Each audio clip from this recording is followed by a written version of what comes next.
வீட்டில் அவசியம் இருக்க வேண்டிய 5 தெய்வீக படங்கள் என்னென்னன்னு தெரியுமா? வாருங்கள் காண்போம் இப்பதிவில். குலதெய்வ படம். மற்ற எந்த சாமி படத்தை வைக்கும் முன்னாடி இது கண்டிப்பா இருக்கணும். நம்ம குலத்தையே காக்கின்ற தெய்வம் இதுதான். கஜலட்சுமி.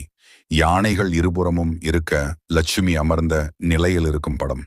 இது வீட்டுல பணப்புழக்கத்தை அதிகப்படுத்தும். ராமர் பட்டாபிஷேகம். ராமர், சீத்தை, லட்சுமணன், அனுமார் எல்லோரும் இருக்கும் குடும்ப படம். இது கணவன், மனைவி மற்றும் குடும்ப ஒற்றுமைக்கு மிகச்சிறந்தது. இந்த படத்தை பூஜை அறையில் வடக்கு, கிழக்கு அல்லது வடகிழக்கு திசையை நோக்கி வைப்பது சிறந்தது. அன்னபூரணி. கையில் கரண்டியோடு இருக்கும் அன்னபூரணி படம். இதை பூஜை அறை அல்லது சமையல் அறையில் வைத்தால் வீட்டுல சாப்பாட்டுக்கு பஞ்சமே வராது. பசுவும் கன்றும். காமதேனு அல்லது சாதாரண பசு தன் கன்றுடன் இருக்கும் படம். இது சகல தோஷங்களையும் நீக்கி நேர்மறை ஆற்றலை கொடுக்கும். மேலும்